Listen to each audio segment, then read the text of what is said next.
നമസ്കാരം. ukvarta.com-ന്റെ എല്ലാ ബഹുമാന്യ വായനക്കാർക്കും ഏറ്റവും ഹൃദ്യമായ ഓണാശംസകൾ. ഇംഗ്ലണ്ടിൽ വളരെയധികം നല്ല രീതിയിൽ പ്രചാരം നേടിക്കൊണ്ടിരിക്കുന്ന ukvarta.com എന്ന ഓൺലൈൻ പത്രം ഇംഗ്ലണ്ടിലെ മലയാളി അസോസിയേഷനുകളിലേക്ക് കടന്നു ചെല്ലുവാനും ഇവിടുത്തെ മലയാളികളുടെ പ്രവർത്തനങ്ങൾ അറിയുവാനും അവരുടെ തുടർന്നുള്ള പ്രവർത്തനങ്ങൾക്ക് എല്ലാവിധ പിന്തുണയും അറിയിക്കുവാനും ആഗ്രഹിക്കുകയാണ്. ഇങ്ങനെയുള്ള ഞങ്ങളുടെ ഈ പ്രവർത്തനങ്ങളിൽ പങ്കാളിയാകുവാനും ukvarta.com-നോടൊപ്പം കുറച്ച് സമയം ചെലവഴിക്കുവാനും ഇന്ന് ഞങ്ങളുടെ അതിഥിയായിട്ട് എത്തിയിരിക്കുന്നത് മാസിൻ്റെ മലയാളി അസോസിയേഷൻ സട്ടൻ സറേയുടെ ബഹുമാന്യനായ പ്രസിഡന്റ് ശ്രീ ജോസ് പണിക്കരാണ്. ശ്രീ ജോസ് പണിക്കർക്ക് ukvarta.com-ന്റെ പേരിൽ ഏറ്റവും ഹൃദയം നിറഞ്ഞ സ്വാഗതം ആശംസിക്കുന്നു. ആദ്യമായി ശ്രീ ജോസിയേട്ടനെ പറ്റി തന്നെ ഒന്ന് പറയാമോ? ജോസിയേട്ടൻ്റെ സ്വദേശം എവിടെയാണ്? UK വന്നിട്ട് എത്ര വർഷമായി? ഇവിടെ തനിയാണോ താമസിക്കുന്നത്, അല്ലെങ്കിൽ ഫാമിലി ആയിട്ടാണോ? കുട്ടികൾ എന്ത് ചെയ്യുന്നു? അങ്ങനെയുള്ള കാര്യം. എൻ്റെ സ്വദേശം നാട്ടിൽ കൊല്ലം കുണ്ട്ര എന്ന് പറയുന്ന സ്ഥലത്താണ്. ഞാനിപ്പോൾ UK വന്നിട്ടൊരു 4 വർഷത്തോളമായി. 4 വർഷത്തിൽ എൻ്റെ ഫാമിലി ഇവിടെ ഉണ്ട്. വൈഫ്, 2 കുഞ്ഞുങ്ങൾ, ഒരു മോൻ, ഒരു മോൾ. കുട്ടികൾ എവിടെയെങ്കിലും പഠിക്കുകയാണോ, അല്ലെങ്കിൽ ചെറുതാണ്? മോക്ക് 1.5 വയസ്സേ ആയിട്ടുള്ളൂ, മോൻ 2 മാസമേ ആയിട്ടുള്ളൂ. കുഞ്ഞുങ്ങളാണ്. ഇനി നമുക്ക് അസോസിയേഷനുകളിലേക്ക് കടന്നു വരാം. എനിക്ക് വളരെ വ്യക്തിപരമായിട്ട് അറിയാം, മലയാളി അസോസിയേഷൻ സട്ടൻ സറേ എന്നുള്ളത് വളരെയധികം നല്ല രീതിയിൽ പ്രവർത്തിക്കുന്ന, മറ്റ് സംഘടനകൾക്ക് വേണമെങ്കിൽ മാതൃകയെ ആണോ എന്ന് പറയാവുന്ന ഒരു സംഘടനയാണ്. എന്താണ് സട്ടണിൽ ഒരു അസോസിയേഷൻ്റെ ആവശ്യകത? എന്താണ് ഇത് രൂപീകരിക്കപ്പെടുവാനുണ്ടായ സാഹചര്യം? എങ്ങനെയാണ് രൂപീകരിക്കപ്പെട്ടത്? അങ്ങനെയുള്ള കാര്യങ്ങൾ ഒന്ന് പറയാം. സട്ടണിൽ ഒരു അസോസിയേഷൻ എന്ന് തോന്നിയത് മെയിനായിട്ട് പറയുകയാണെങ്കിൽ ഇവിടെ ഒരു അസോസിയേഷന് ഉള്ളതായിട്ട് ഒരു അറിവും അങ്ങനെ തോന്നിയിട്ടില്ലായിരുന്നു.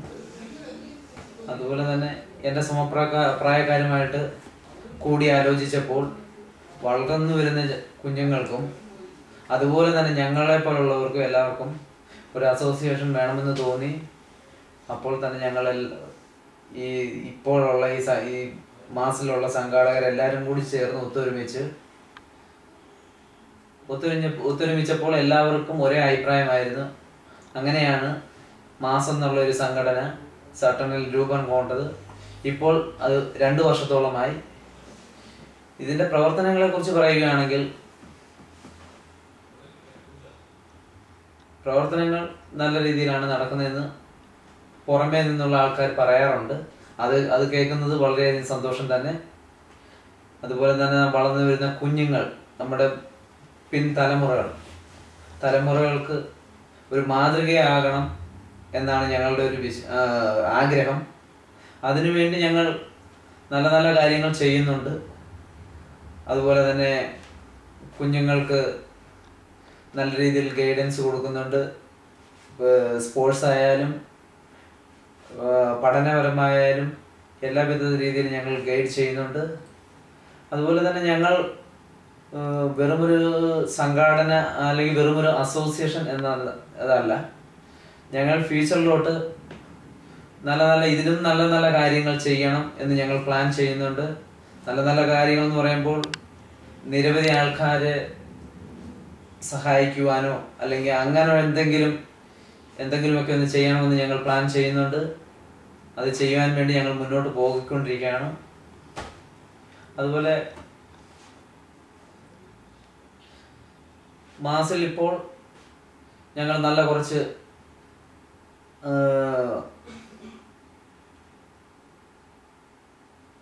സംഘാടകരാണ് ഇപ്പോൾ ഉള്ളത്. എല്ലാവരും ഒരേ അഭിപ്രായമാണ്. എങ്കിൽ പോലും നല്ല രീതിയിൽ മുന്നോട്ട് പോകുന്നതിന് പ്രശ്നങ്ങളൊന്നുമില്ലാതെ പോകുന്നുണ്ട്. ഓക്കെ, ഈ മലയാളി അസോസിയേഷൻ രൂപീകരിക്കപ്പെട്ടിട്ട് എങ്ങനെയാണ് അസോസിയേഷനുകളിലെ അംഗങ്ങൾക്കും അല്ലെങ്കിൽ സട്ടനിലുള്ള മറ്റ് മലയാളികളുടെ ഇടയിൽ നിന്നും ഒരു പ്രതികരണം, വളരെയധികം നല്ലൊരു പ്രതികരണമാണോ നമുക്ക് കിട്ടുന്നത്? നമ്മളിങ്ങനെയുള്ള ഒരു പ്രവർത്തനവുമായിട്ട് മുന്നേറിയിട്ട് നല്ലൊരു പ്രതികരണമാണോ നമുക്കൊരു നല്ലൊരു സപ്പോർട്ട്, ഒരു പിന്തുണ മലയാളികളുടെ ഇടയിൽ നിന്ന് നമ്മുടെ പ്രോഗ്രാമുകൾക്ക്, നമ്മുടെ മറ്റ് പ്രവർത്തനങ്ങൾക്ക് ലഭിക്കുന്നു? തീർച്ചയായിട്ടും ലഭിക്കുന്നുണ്ട്. അതുകൊണ്ടാണ് ഇപ്പോൾ നല്ലൊരു പ്രതികരണം ലഭിക്കുന്നത് കൊണ്ടാണ് ഈ മാസ് എന്നുള്ള സംഘടന 2ാമത്തെ വർഷത്തിലേക്ക് കടക്കാനുള്ള കാരണം അത് തന്നെയാണ്. പുറമേ നിന്നുള്ള മലയാളികൾ നല്ല രീതിയിൽ ഞങ്ങൾ മാസ് എന്നുള്ള സംഘടനയെ സപ്പോർട്ട് ചെയ്യുന്നുണ്ട്. അതുകൊണ്ട് തന്നെ ഇത് മുന്നോട്ട് പോകുന്നുണ്ട്. അങ്ങനെ തന്നെ മുന്നോട്ട് പോകണമെന്നാണ് എൻ്റെയും എൻ്റെ സംഘാടകരുടെയും ആഗ്രഹം. നിങ്ങൾ വളരെയധികം നല്ല രീതിയിൽ സംഘടനയുടെ പ്രവർത്തനങ്ങളുമായി മുന്നോട്ട് പോകുന്നു എന്ന് പറയുന്നു. എന്തൊക്കെയാണ് നിങ്ങൾ ഇതുവരെ നടത്തിയിട്ടുള്ള പ്രവർത്തനങ്ങൾ? അതുപോലെ തന്നെ എന്തൊക്കെയാണ് നിങ്ങളുടെ ഭാവി പരിപാടി? അതിനെപ്പറ്റി ഒന്ന് പറയാം.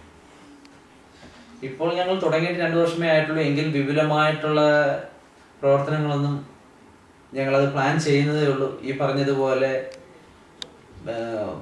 പാവപ്പെട്ടവരെ സഹായിക്കുക, അല്ലെങ്കിൽ രോഗികളായിട്ടുള്ളവരെ നാട്ടിലോ അല്ലെങ്കിൽ ഇവിടെ ഉള്ളവരെ സഹായിക്കുക, വിസയില്ലാതെ കഷ്ടപ്പെടുന്ന കുറേ കുട്ടികൾ, സ്റ്റുഡൻസ് അല്ലെങ്കിൽ മറ്റേതെങ്കിലും രീതിയിലുള്ളവരെ സഹായിക്കുക. അതൊക്കെയാണ് ഞങ്ങളുടെ ഫ്യൂച്ചറിലോട്ടുള്ള പ്ലാനും പദ്ധതികളും. അതുപോലെ തന്നെ ഈ പറഞ്ഞതുപോലെ വളർന്നു വരുന്ന ജനറേഷന് ഒരു മാതൃക എന്നുള്ള രീതിയിൽ അതാണ് ഞങ്ങൾ മുന്നോട്ട് കാണുന്നത് തന്നെ. ഇപ്പോൾ ഇവിടെയുള്ള കുട്ടികളുടെ അല്ലെങ്കിൽ നിങ്ങളുടെ തന്നെ ഒരു കലാകായിക വാസനകൾ വളർത്തുവാൻ വേണ്ടി എന്തെങ്കിലും പ്രോഗ്രാമുകൾ, പരിപാടികൾ നിങ്ങളുടെ സംഘടനയുമായി ബന്ധപ്പെട്ട് നടത്തുന്നുണ്ടോ? തീർച്ചയായിട്ടും ഉണ്ട്. അതിലൊന്നെന്ന് പറഞ്ഞാൽ ഞങ്ങൾ ആഴ്ചയിൽ ഒരു പ്രാവശ്യം ഒരു ബാഡ്മിൻ്റൺ വെക്കാറുണ്ട്. അതിൽ വലിയവർക്കും കുട്ടികൾക്കും അത് തരംതിരിച്ചാണ് ഞങ്ങൾ ചെയ്യുന്നത്. അതിൽ അങ്ങനെ ആഴ്ച തോറും ഞങ്ങൾ മാത്രമല്ല കളിക്കുന്നത്. അതിൽ 3 മാസം കൂടുമ്പോൾ ഒരു ടൂർണമെൻറ്റ് ഞങ്ങൾ പല ടീമും പല അസോസിയേഷനുമായിട്ട് അവരുടെ സമയവും മറ്റു കാര്യങ്ങളെല്ലാം കണ്ടെത്തി ഞങ്ങളൊരു 3 മാസത്തിൽ ഒരിക്കൽ ഒരു ടൂർണമെൻറ്റ് ചെയ്യുന്നുണ്ട്. അത് ഈ 1 വർഷം കണ്ടിന്യൂസ് ഇങ്ങനെ നടന്നുകൊണ്ടിരിക്കുന്നു. അത് മുന്നോട്ട് കൊണ്ടുപോകാൻ ഞങ്ങൾ ശ്രമിക്കുന്നതാണ്. എപ്പോഴാണ് നിങ്ങൾ ഇങ്ങനെയുള്ള ഈ ബാഡ്മിൻ്റൺ ആഴ്ചയിൽ ഒരിക്കൽ നടത്തുന്നത്? ഏത് സമയത്താണ്? കാരണം നമുക്കറിയാം UK എല്ലാ ആളുകളും തന്നെ